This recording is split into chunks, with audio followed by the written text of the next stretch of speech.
Good afternoon. Thrilled to have you here with us today to share more information about the George M. Perez Family Foundation's CreARTE grant program. We are recording today's webinar, so it will be available on our website after today's session. I'm Lindsay Linzer, Managing Director of Community Investments at the Miami Foundation. I'm joined here with Melissa Alvarez, the Director of the George M. Perez Family Foundation and the related Philanthropic Foundation. Today, we're going to walk you through the history of the foundation, dive into the CreARTE grant program, discuss the program timeline, and then open it up to your questions. We encourage you throughout the webinar to go to the Q&A chat and type in your questions, and we will make sure before we sign off today to try our best to answer all of your questions. We're joined here by our colleague, Kunya Rowley, the Director of Music, Access, Arts, and Culture at the Miami Foundation, and he's going to help us to address all of the questions today. I'm going to hand it over to Melissa Alvarez to kick us off. Thanks, Melissa. Thank you, Lindsay. Good afternoon, everyone. As Lindsay mentioned, I'm the director of the George M. Perez Family Foundation and related Philanthropic Foundation, and it's a pleasure to be here with everybody today. For those of you who have lived in Miami and for some time now, you've probably heard the names George and Darlene Perez mentioned among the philanthropic leaders in our community. The Perez family have been long-standing supporters of the arts and other issue areas in Miami. In 2015, they made the decision to partner with the Miami Foundation to further elevate their philanthropic commitment to Miami and establish a permanent legacy their children can carry forward. Since then, the Miami Foundation has housed both foundations and served as a strategic partner for the family and over the last almost 3 years for me. The Family Foundation's mission is to promote sustainable, inclusive, and just communities by supporting programs and organizations focused on arts and culture, health and well-being, education, economic empowerment, and the environment. The key grant-making goals of the Family Foundation, as you can see on your screen there, are as follows. The first one is investing in innovative, groundbreaking programs and initiatives. Many times nonprofits struggle with finding funding, which will help them to take the necessary risks to expand programs as well as develop new ways of serving our community. The family felt very passionate about being able to provide partner organizations with the ability to do just that. Second, supporting long-term nonprofit partners that are visionary in their approaches and considered leaders in their respective fields. Over the years, the family, Lindsay, myself, have developed deep relationships with our grantees, and especially over the last year, we have placed a strong emphasis on meeting our partners where they are and remaining flexible. The third goal is to leverage Perez family investments to catalyze outside philanthropic support. As the Family Foundation continues to grow and make investments in the community, we want to find new ways to bring other funders into the mix, to partner on initiatives and grow support for the organizations and causes that we focus on. Last but not least, we want to address the most pressing needs in the community. Whether it's COVID-19 relief efforts or racial equity, the family strongly believes philanthropy should play a pivotal role in addressing the issues which impact us all. Now, moving on to CreARTE. CreARTE was born from George's desire to expand his support of the arts in Miami and really prioritizing access to the arts as well as artistic excellence. CreARTE was the first time the Perez Family Foundation opened its grant-making broadly to the community. The inaugural CreARTE program in 2019 received over 200 applications, which I know Lindsay and I can both tell you that we were stunned that for the first year we had so many, but it was amazing.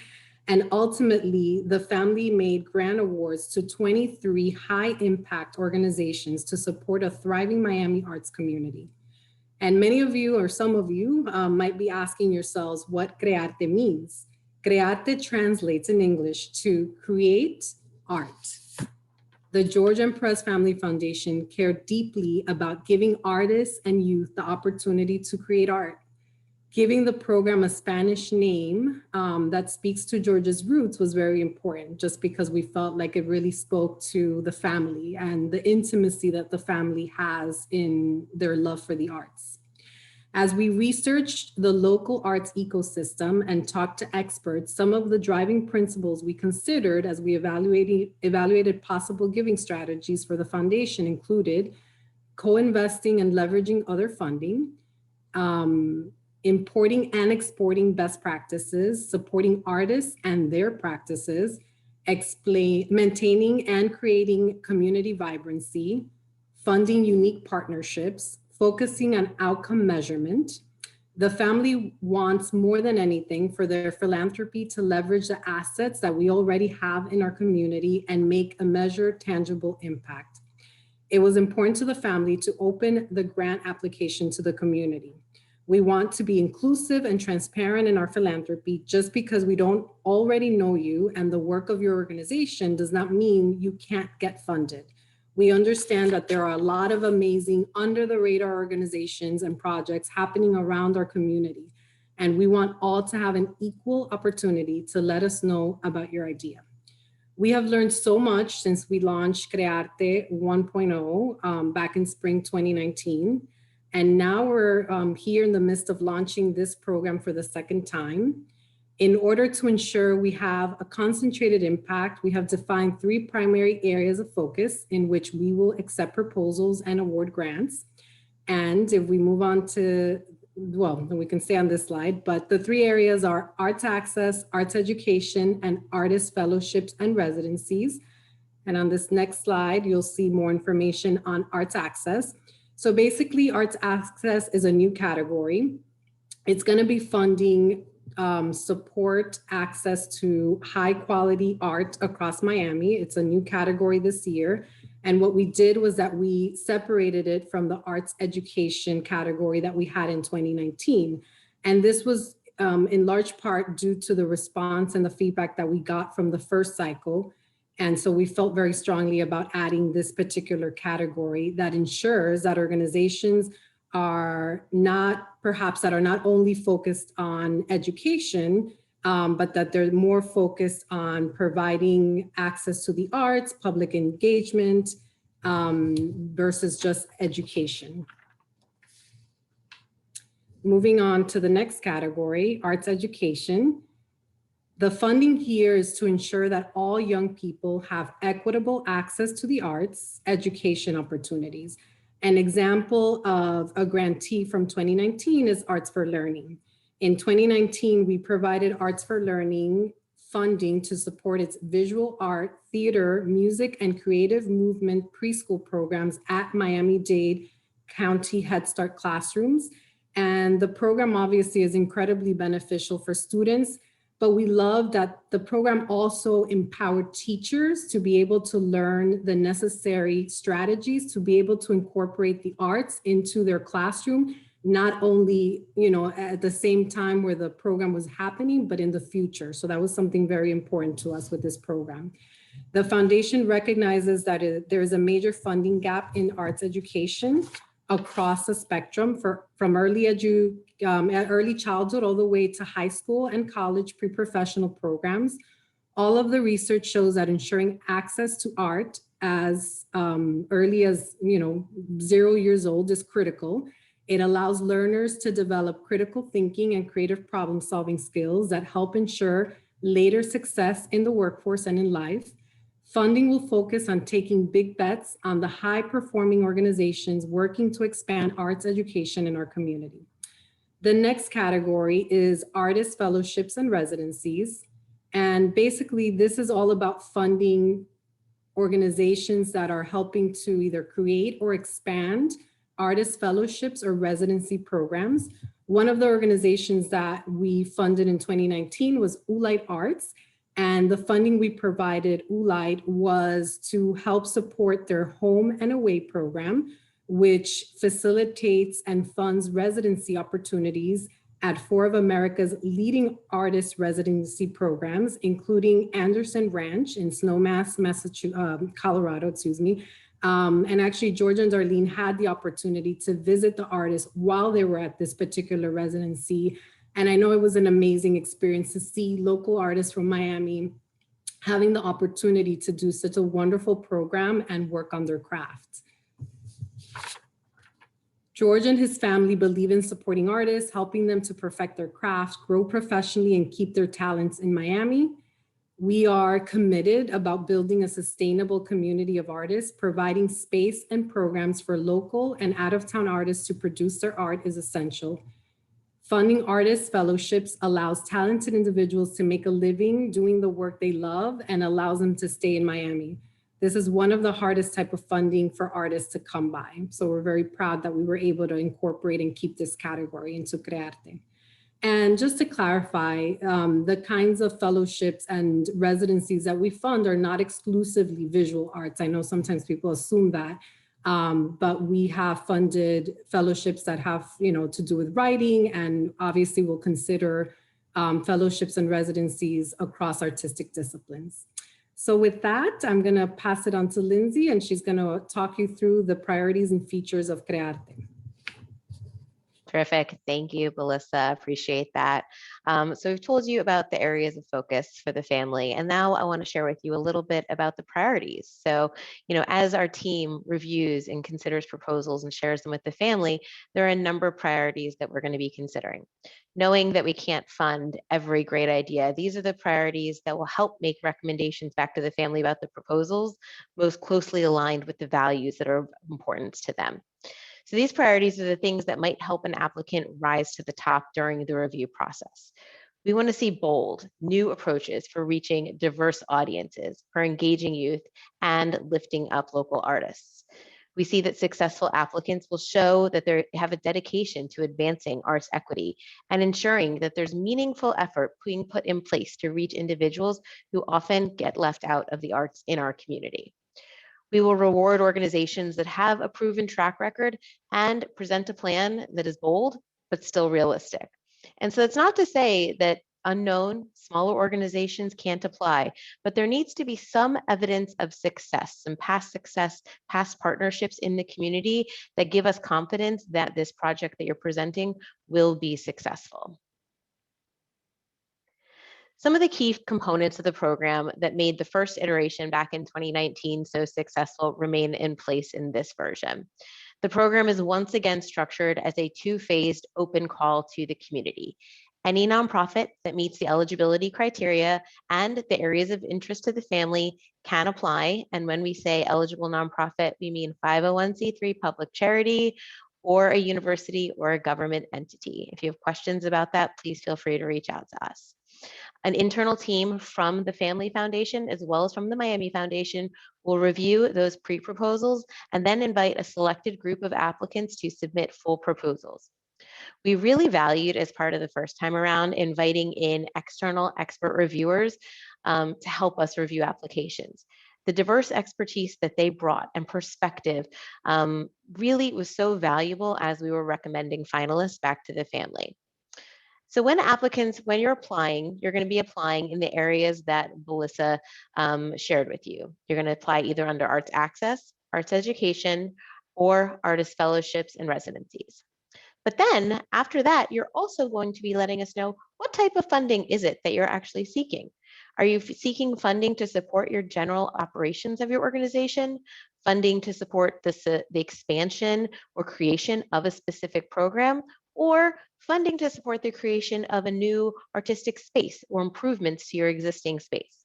The Family Foundation is open to all of these possibilities, and so we're asking you to make it really clear in your application about the type of funding that you're seeking and in which category you're seeking it.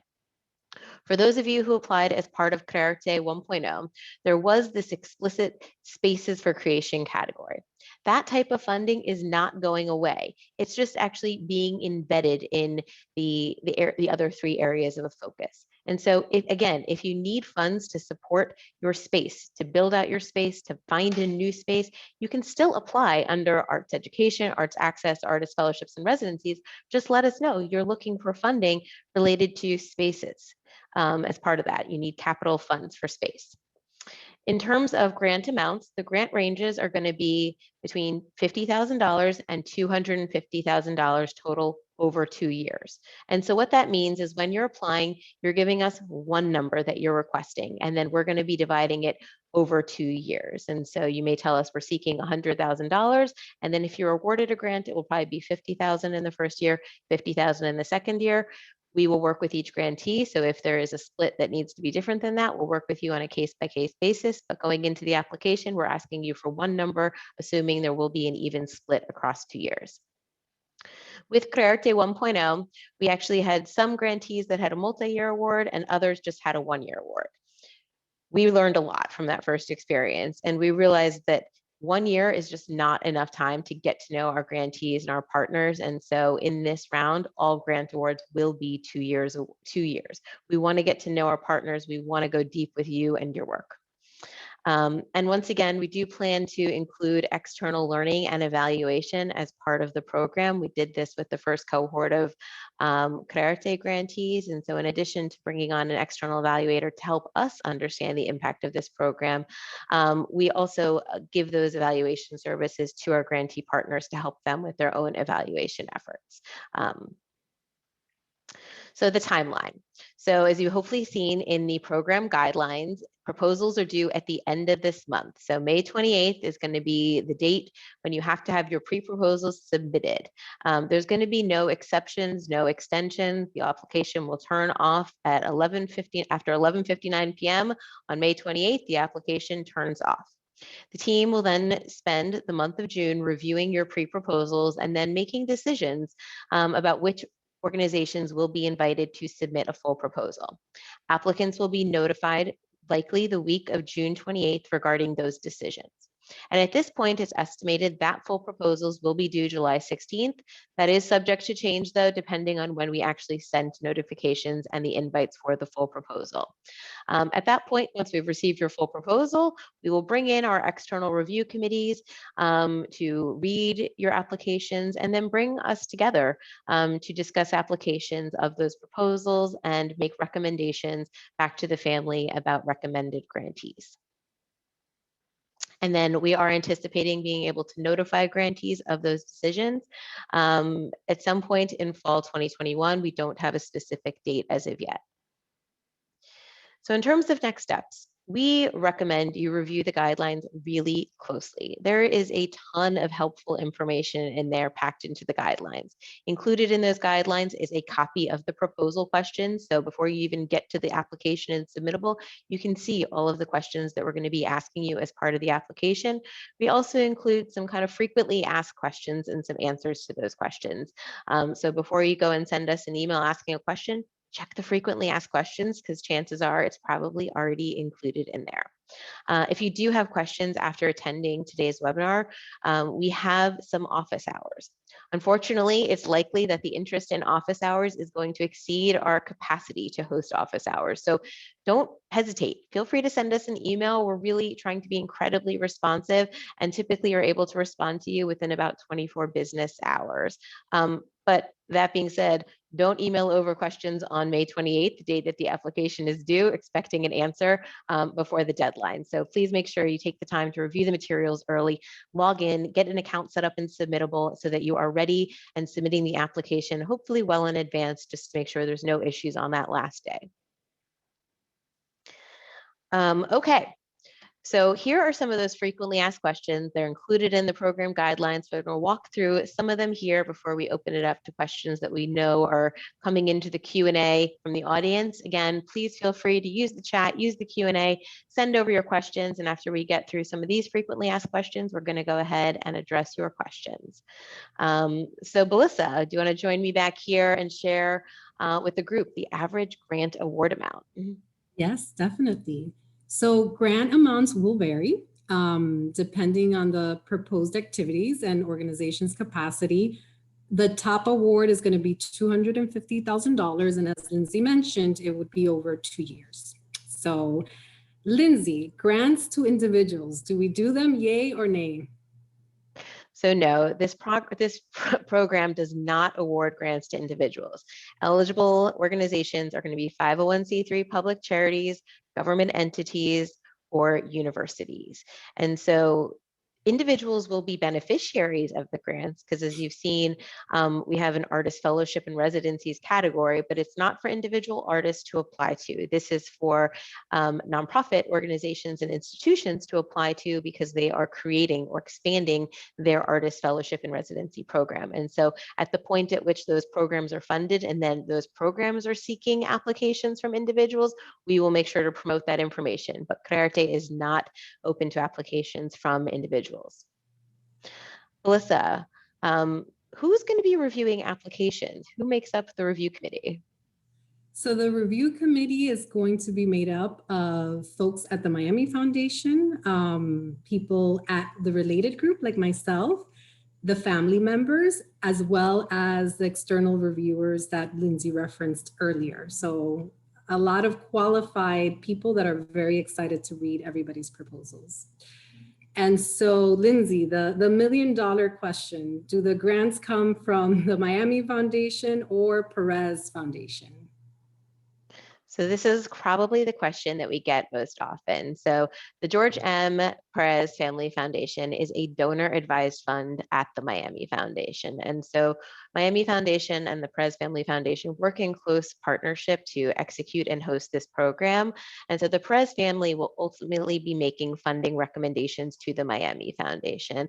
But when you get your grant agreement, it's going to be coming from the George M. Perez Family Foundation Fund at the Miami Foundation. So your legal agreement is actually with the Miami Foundation. Melissa, are we going to be funding any events through this program? No, so CreARTE is definitely not going to be funding events or conferences. So no, no, no. Now, Lindsay, multiple applications. Can organizations submit more than one? We allow one application per organization. There are a few exceptions to that, though. We do allow for universities that we know have multiple departments working on a variety of projects, as well as government entities that often have multiple departments that may have programs that are applicable. We allow up to 3 applications from those entities. Additionally, we've received some questions about, well, I'm the lead on this one project, but then I'm also a supporting partner for this other project that an organization plans to apply with. That is totally acceptable, but you can only be the lead organization on one application, but that's totally acceptable. And we encourage partnership. We know that many organizations are working together on these efforts. And so you can definitely be mentioned and give us a letter of support for someone else's application, but you can only be the lead applicant on one application for CreARTE. Melissa, I know we talked about this earlier, but can we remind the group what is new this year as part of CreARTE 2021? Yes, so I guess the biggest change is probably that we don't have a spaces for creation category any longer. However, that does not mean that you cannot request funds to expand an existing space or create an existing space. You would just do it under one of the other categories. And that's the biggest change, I would say. Current grantees that are current grantees eligible, Lindsay? So yes, we are allowing current CreARTE grantees who received awards in 2019 to apply again, assuming that their grant is in good standing. And we have shared with all of our grantees, this is not considered a renewal grant. Every grantee who submits an application is going to be, judged against one another. There is different reviewers this time, both internally at the Miami Foundation, as well as part of our external review committee. And so it can't be assumed that somebody knows about your work just because you're a past grantee. It's a completely, again, different group of reviewers. And so it's not considered a renewal. So we do anticipate that while there is the chance some grantees may get funding again, there's no guarantee, and there will be many new grantees as part of this cycle, which we're really excited about. Okay. So hopefully we answered a lot of your questions. We're going to open it up to Cunha, who's going to join us and tell us what were the questions that came in through Q&A in the chat that we maybe didn't get a chance to get to today. Hi, everyone. The chat section is really lit. And so many questions, some which have already been answered. So I will go through a couple of them. The first question comes from Camila In the instructions on the pre-proposal, it requests the 2021 operational budget, but there's no field for the intent to, for what they are requesting. Is that correct? I think that's probably an oversight because I know in the application we do ask the question like, how much are you requesting, and then what is your organizational budget for the current year. So if for some reason it's not in the version of the guidelines you have, that is an oversight. Once you get to the submittable application, I promise you it's there. Perfect. Next question comes from Mark. Does the arts education program focus on serving youth rather than adults? Would adult general community engagement programs fall under arts access? I mean, I would say that arts education is primarily for youth, and that if you are doing programming that is more targeted to adults, that probably arts access would be more the category you would want to consider applying under. But obviously we would probably need to know a little bit more of the specifics. So if that person wants to email us, that would be great. We have received a few questions just about nonprofit status, which I know have been answered, but one question that came through: does an artist residency need to be a nonprofit to apply? Yeah, I think the answer is yes. Yes, great. Yes, we are only accepting applications from 501c3 public charities, government entities, or universities. If an organization has a $100,000 annual budget, what is the total amount of grant funding allowed over the 2-year grant? So we built into the guidelines a note that said you cannot request more than 25% of your organizational budget. So we do ask that you keep that in mind as you consider the ask that you're making as part of the program.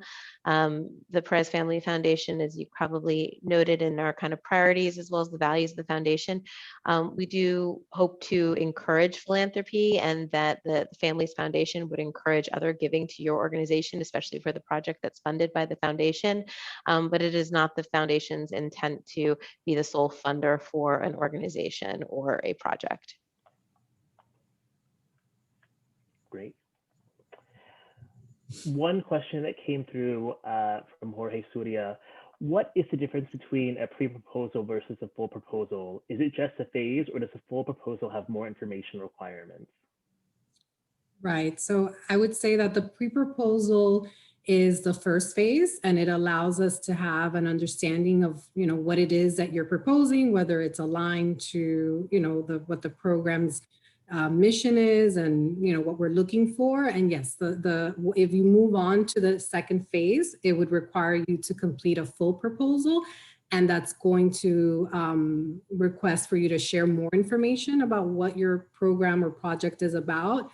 But I will say, as somebody who in her past has had to write grant applications, our partner in this, the Miami Foundation, does a wonderful job of really being mindful of creating grant applications that are concise, to the point, request the necessary information, but don't make you guys work too hard, because we understand that, you have sometimes limited resources. So I would say that our grant application is probably a pretty fair process that doesn't take too much time. And also, we do want to encourage you, be purposely, as part of the guidelines, include both the pre-proposal questions and the full proposal questions. And so while at this point you don't need to answer those full proposal questions, I think it's really helpful as you craft your responses to the pre-proposal questions to look, if you were to get to the final stage, like what is it that they would want to know, so that you can start thinking about it, because there would be a really short turnaround time to actually complete that full proposal if you are invited to complete it. So I do recommend everybody to at least read and review those full proposal questions as you're working on your pre-proposal. Fantastic. We have two questions, or a couple questions, about fiscal sponsorship. And so are organizations who use the Miami Foundation as a fiscal agent eligible to apply? So yes, we will consider organizations who have a fiscal sponsor. they can apply for this program.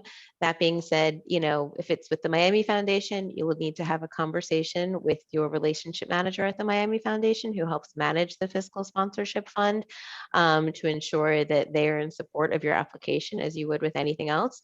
And if you have an outside fiscal sponsor, know that as part of the full application, if you do get invited, you will be required to show your fiscal sponsorship agreement or letter of agreement between you and the 501c3 public charity that's serving as the fiscal sponsors, making sure that it's clear that they're standing behind you in terms of helping to fiscally and provide oversight for the grant if received. Fantastic. Our next question, are the grants renewable after 2 years? So no, the answer is no. These are one-time grants. Obviously, our goal with CreARTE is to have this be a long-term program that we're able to offer the community for many, many years to come. So there will be other opportunities for you to apply again for CreARTE in 2 years, but the grants are not renewable. So it's not automatic that you would just be renewed as a grantee. You would have to go through the process again. Great, thank you for that. Our next question, can an application be for a combination of programmatic, operating, and capital support? Yes, and I think we actually intentionally in Submittable design that field so you could click all of the options, if that's the case, and it would just be up to an individual applying organization in the narrative pieces to just really explain the type of funding that you're looking for, especially if it does fall across multiple categories, just being really clear so that we understand the type of support you're looking for. Our next question comes from Rachel. Is an organization eligible to receive funding through CreARTE if they've already received funding from the Miami Foundation? Yes, the two have nothing to do with each other. And so it won't be, it has nothing to do with it. Yes, we're open to funding again, as long as you're a 501c3 public charity, government, or university, you can absolutely apply even if you've already received funding from the Miami Foundation at some point. Our next question, may funding be requested solely to support an existing artist residency program that is not being expanded?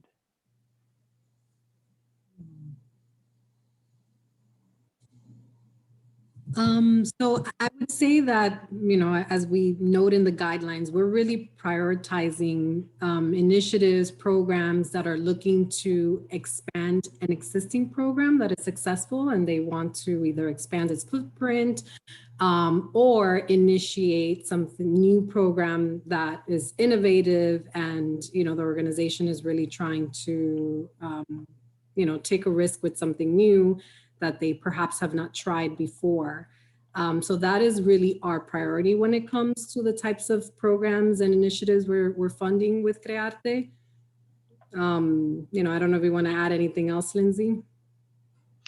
No, I think that's appropriate. And, that's not to say if you share with us the program that you've been running and explain to us why it's been successful, it wouldn't get funding. But I think the stronger case would be explaining, how it's either shifting or expanding based on your experience. And, with this new funding, what will it enable you to do as opposed to just continue what's always been done?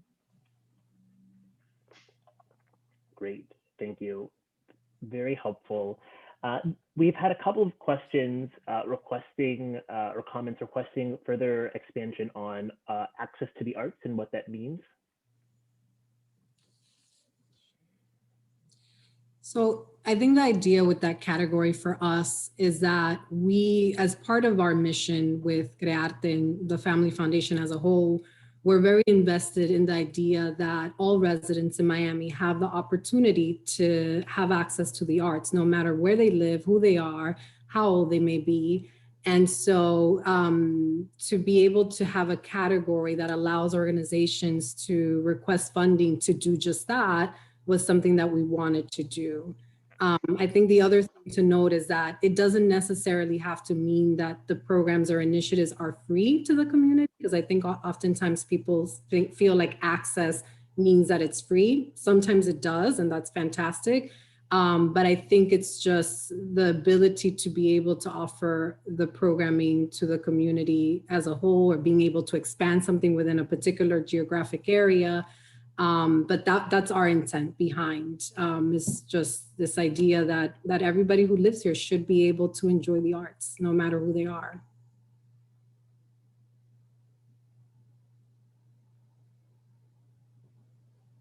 Our next question comes from Catherine. So you cannot apply for a grant that is more than 25% of your current year operating budget. Can more be requested if we partner up with another organization and both budgets are included? Potentially. I think that's a case-by-case basis, and it'll be up to individual applicants through their application to make that case. There are guidelines, but we also are flexible and understand that there can be exceptions to that rule, especially if there is a larger partner who has a budget that we feel like it wouldn't be as much of a risk in terms of being the sole funder of something, knowing that there's multiple partners coming in together that way. Great, thank you for that clarification. Mark asks, if we can further define what events mean, just thinking about programs such as community days or artist workshops that could be called events. So I think when we talk earlier about like this not being an initiative about supporting events, we get a lot of requests. Can you support this one-day conference or this 3-day conference or this one-time event? And so when we think about CreARTE, it is not about that one-time event. Like, as you can see in this investment, it's about a 2-year investment in an organization and their operating or their programs or their building, you know, it's about something much larger. And so you can say as part of if you're applying for programming, that there is a series of events that are kind of the programming of your organization, but requesting funds for a one-off conference is not going to be something that would be considered for funding. Anything you want to add there, Melissa? I think that captures it well. Wonderful. Elaine Rinaldi asks, is this grant project based? Is this grant project based, or can it be to expand staff to support existing projects and create new ones? Yes, the answer is yes. So as we mentioned before, within your budget, you can be asking for funding to support your organization from an operating perspective, and that, you know, includes obviously staff. And it could be all you're requesting, but again, being tied to, you know, the expansion of your organization, your program, and explaining that you need this staff in order to do that. So it could be part of your budget. It could be the main focus of your budget. Absolutely. But we would say, as you think about like the purpose statement and explaining it in the proposal, like the purpose is not, you know, we're seeking funding to hire a new person. The purpose is about the organization and the work you're doing, and then you're going to do that by funds will allow you to enable, you know, to hire a person to help support that mission of your organization. And so as you're thinking about how to frame the application, we encourage you to think about it that way as opposed to funds to hire a person. Great. And I want to highlight the questions are still coming in fast and furious. And if I'm seeing similar questions, I'm grouping them together. And some that are a little bit like really, really specific, I'm sure Lindsay and Melissa would also encourage you to set up office hours. So our next question, if we plan on collaborating with another organization, should we both send in an application or have only the lead organization submit? I would say have the lead. If it's the same project, it should be one application, and you guys could, I guess, do it jointly or have the lead organization submitted, and, you know, the other organization would be the supporting organization, but absolutely only submit one application, because otherwise we have 2 applications for one project, and, you know, ultimately we're only going to fund one of those if we do. So yes, the answer would be just submit one application. Great. Our next question, we've actually a couple of questions on this. What is the funding period? Is it calendar year? Is it 2021, 2022? In other words, when should grant funds be utilized?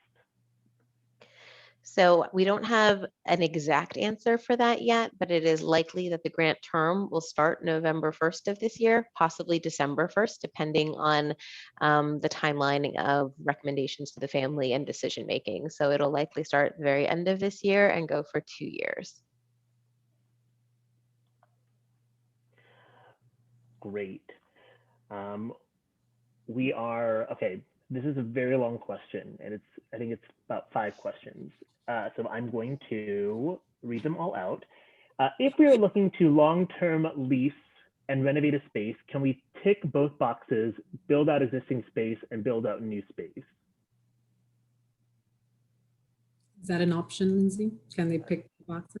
So yeah, so if it's about a new space, then I would just click the new space. So if you were talking about, okay, your organization is already in a space that you're looking to fix, like that's an existing space. But if you're looking to go to do that at a new space that you've either in the process of acquiring or have not yet acquired, like that's all about the new space.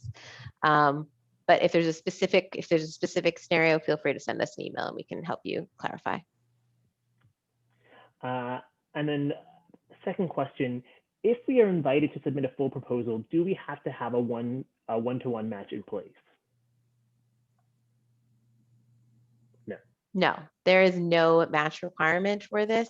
As you heard in the values of the foundation, the Perez family would like to see their investments encourage other philanthropy. And so we try to be a terrific partner to our grantees and help them as needed write letters of support. And we say, please go tell the world that you've received a grant. You know, we want that to encourage other funding, but there is no specific match requirement for the grants. Great.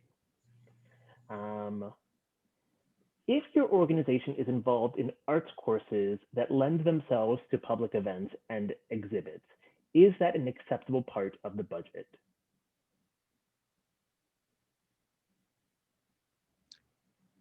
So art courses like education? Yes. I'm guessing that perhaps the question is more towards if they're event-based and not funding specific events, but I've kind of made that up. But if not, I would encourage that person to set up one-on-one hours. Yeah. And I would say set up one-on-one hours or send an email.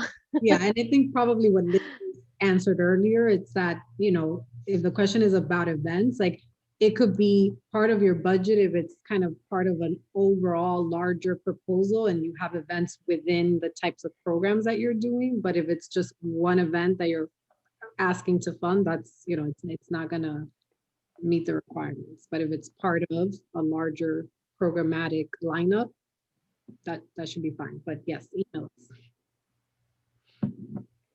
Great. This next question is about budget. So what happens if 25% of your current budget is less than $50,000?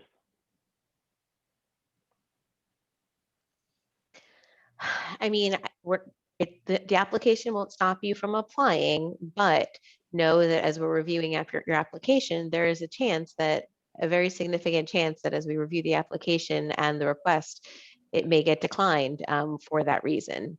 Again, because of the size grants we're looking to make and the type of investments, like we have set a goal for ourselves that we're actually, compared to the amount we were giving last time, we actually want to make bigger investments and potentially fewer. And so knowing that these are bigger investments and we have that limit on, you know, request size based on your organizational budget, that may actually mean certain organizations are not eligible to apply. Okay. Are partnerships encouraged? Absolutely, yes. You know, they're not required, but we certainly like to see organizations that are looking to partner, especially if part of what they're proposing, perhaps they don't have all the expertise in-house, so they look for other organizations to supplement what they may not be able to do as part of the scope of work they're proposing. But certainly partnerships are always encouraged and I think a positive thing when appropriate, obviously. Fantastic. If a university is applying, do you want a departmental budget as opposed to the university as a whole? Yes, I think that makes more sense. Having the budget of the full university really doesn't help us tell a story of like how a specific program or project fits within a specific department. So we would rather have the department budget. Thank you for that question. Great. And very similarly, if you have a fiscal sponsor, are we including the operational budget of the sponsor or the related entity?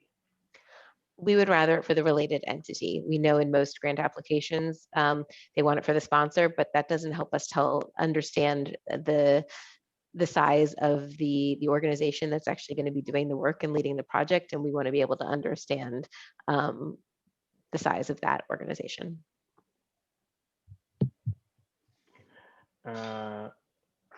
Great. And questions, I just want to celebrate that there are still many questions coming through. So thank you. This is why we left a lot of time. We still have 15 minutes left and we can keep going. It's all good. Great. If we are partnering with a nonprofit 501c3 that is out of state, do we qualify? As long as the work is being done in Miami, I think that's what we're looking, there's sometimes organizations that are national, but they have a presence within Miami and the work they're proposing is going to be in Miami. So I think that's the part that needs to be, clear, is that the work is being done here, even if it's through a partnership with a national, nonprofit. Fantastic, thank you. Our next question. We are a very small nonprofit organization using music for underserved youth with a grant from the county. However, we often do not have funds to pay non-direct service. Can funds be used to develop and implement better management strategies that are sustainable? Yeah, I mean, we talked about when you think about the areas of focus, it's kind of general operating support, and that falls within general operating support. So it's not about a specific direct service program, but it's about supporting, the capacity of your organization and your overall needs as an organization to continue to grow and provide services. So that wouldn't be a problem. We don't have the same rules that government funders have in terms of what we can and won't pay for. Great. Next question. If an applicant has an open application to the Money Foundation for the Community Grants Program, would it be acceptable to submit the same project from that application for this opportunity? Absolutely. The two are completely separate from different buckets of funding from different funders. The only thing I would say is before you just do a clean cut and paste, make sure again that you're looking, the application is formatted differently. I know the community grants was a very give us a large narrative. And we have very specific questions with shorter word limits on those. So just make sure that, you're answering the questions that we're asking as part of the application. Fantastic. Our next question, can churches apply? Yes, according to the IRS, churches fall, they're in the same category as 501c3 public charities. And so if there is a charitable program that is open to the community and open to the public that the church is providing, then yes, they can apply for the program. Wonderful, wonderful. Our next question is also about grant period. Can a project commence in the fall with funding also awarded in the fall? Yes, that's not a problem.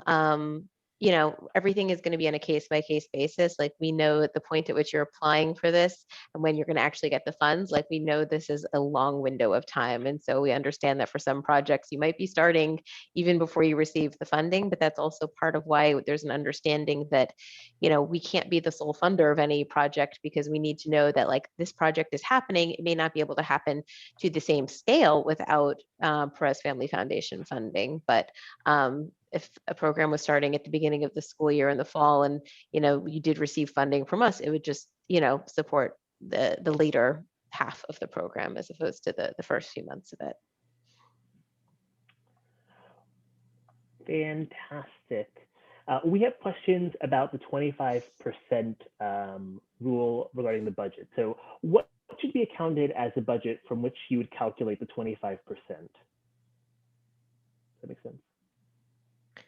Yeah, so an organization, you'd look back on or you look at your current year operating budget, or if you don't have that, fully flushed out for this year, look back at your 2020 budget and look at what your expenses were last year. That's your budget. That's how much you spent last year, and so that would be the number that you would be using as a benchmark. Great. This is a new question. Nonprofits who might be based in Broward County, can we apply for funding to support our cultural arts initiatives and programs? So CreARTE's focus is for Miami, organizations that are doing work within Miami, even though they may be based, national or perhaps have a presence in other places, but the work that we are prioritizing through CreARTE is work that's being done here in Miami. So the answer would be no. Got it. Thank you for that. Next question.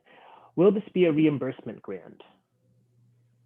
Well, I guess it depends when the work is being done, but no. I mean, if you did the work and then you're getting the grant, perhaps part of it will seem like it is. But no, it's a 2-year grant, so half of that funding would be provided, once we make those announcements, and then the other, obviously, for the second year. So no, not a reimbursement. And we know for many of you that get funding from government, you're used to contracts where until you serve X number of students or X number of people in the population, like you don't get funding. That's not how this works. Perfect. Oh my gosh, we're almost done. Okay, with the questions. Nope, another one came through. Okay, can residencies be with more than one artistic discipline? Yes. So we are considering any and all of the artistic disciplines. So as I mentioned, I think in the presentation, we funded ULIDE, which was visual arts, but then we also funded a writing fellowship at Miami-Dade College. So, we're open to all of the artistic disciplines. Great, thank you. Our next question, do you need to present any documentation to receive the second year of the grant monies, or is it automatically awarded for the 2 years? No, I mean, you will get a grant agreement as part of receiving a grant. And so as part of that grant agreement, there will be built in certain milestones to meet, check-ins, with Melissa and I and the family, written reports, touch bases that will trigger, the next tranche of funds. And so it's not quite automatic, but we do see our grantees as partners, and we want to, once we make the commitment as part of the grant agreement, we want them to get the funds. And we work with our grantee partners, especially last year. Many changes were made to those grant agreements and the grant purposes because of COVID-19. And so we really do try to be flexible partners to help our grantees if there's been a shift in their organization or programming or external circumstances, to make sure that they can use the funds to serve the current needs of the organization. Great. We've got a couple of questions, and also I'll group them together. Can newly formed 501c3s apply? And also, will this grant fund small, innovative, creative organizations? Will they be considered against larger organizations? So as it relates to new 501c3s, yes, but so when we talked about kind of the priorities of the program and the values, like one of the priorities is, track record of experience. And so there's a chance that maybe your organization was doing this work for 10 years in community, just not as a 501c3. And in that case, absolutely. We know that you've been in the community serving a certain population, doing the work, and maybe you just decided to change business models. And so maybe you were one thing, but now you're a nonprofit. And so we would absolutely consider that, ensure that you're explaining that so that we're not in your application, so that we're not just going by the assumption of like, oh, incorporated in 2020. That may give us pause, but if you explain in your application how many years you've been in community, serving community, like that will help us understand like, oh, they're not actually new, they're just newly formed as an official, incorporated organization.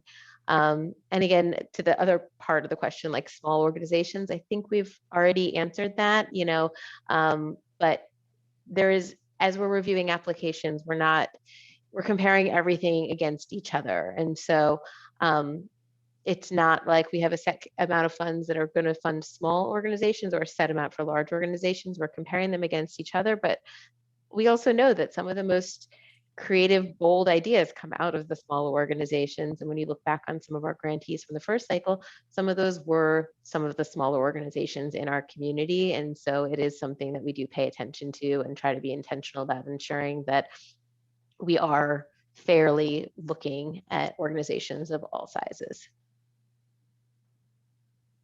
And I'll just add that I think we, in addition to that, we're trying to proactively have a diverse grantee portfolio, right? Like, I think to us, that's exciting to be able to say we have large organizations, we have small ones, we have ones that are in this area of Miami, that area. So, we also value that. Obviously, above all, we're looking for strong, excellent proposals, but within that, we're also, wanting to have a diverse grantee portfolio that's representative of the work being done in the community.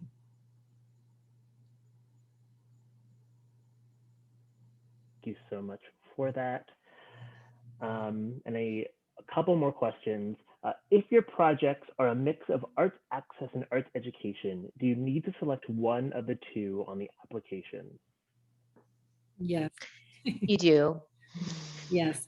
But I will say sometimes, obviously, I know those two categories could be a little bit tricky in terms of deciding which one, if what you're doing is tied to education, but then also you are providing access. And sometimes internally we will say, okay, maybe this belongs more in this category than that. So we're not gonna, I don't think, as long as you fit within one of our categories, I don't think, and you tell me otherwise, Lindsay, but I don't think we're gonna ding you if you choose arts education, but maybe you should arts access. I think internally we could probably accommodate for that, but I know those two, because I've heard the question from other people, maybe feels like you could kind of fall into either, so. Yeah, you do have to choose one, because if you do get to the full proposal stage, as we think about the inviting in external reviewers, a group of external reviewers will be reviewing applications in arts access, and then another group is going to review arts education. And so then they're comparing organizations that are applying in the same category. So I'd say really think about, what we've shared today, what's in the guidelines. If you do have a specific question that we can try to be helpful with, send us an email. And we'll try to help give you some guidance. And then even if the application comes into a category that we think should be switched, we'll reach out and let you know. And I know we're almost out of time, so I want to be mindful that we promised this would be an hour webinar.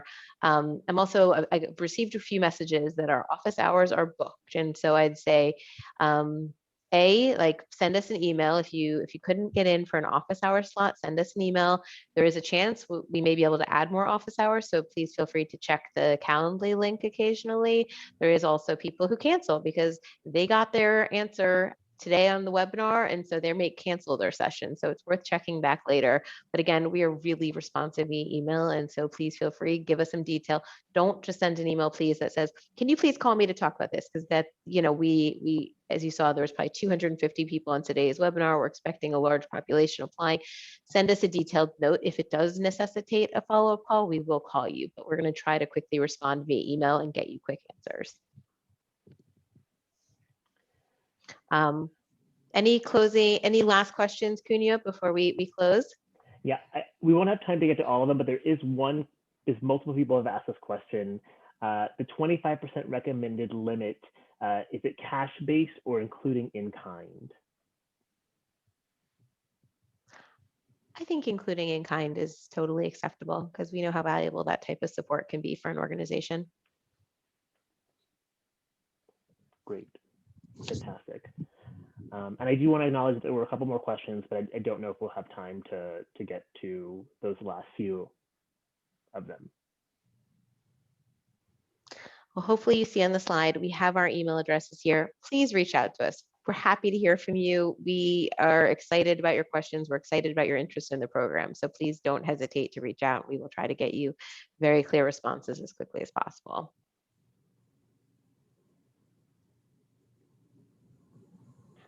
With that, I will go ahead. We're going to close today's webinar. Appreciate you being here today. We look forward to reading your applications. It is one of the best parts of our job. We are so excited to hear about what you're doing and hopefully looking forward to finding ways to partner with you through this program. So thank you. Have a wonderful day and appreciate you for being here today.